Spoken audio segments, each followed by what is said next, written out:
અને આજે આપણા વસ્ત્રો ધીરે ધીરે ધીરે હિન્દુત્વના પતનના અમુક કારણો છે. એમાં સૌથી પહેલું આપણું મસ્તક તિલકહીન બન્યું, લલાટ એ તિલક શૂન્ય બન્યું. આપણી જીભ એ મંત્ર વગરની બની, જીભા મંત્રહીન બની.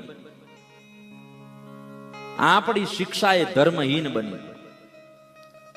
આપણા હાથ એ શસ્ત્રહીન બન્યા.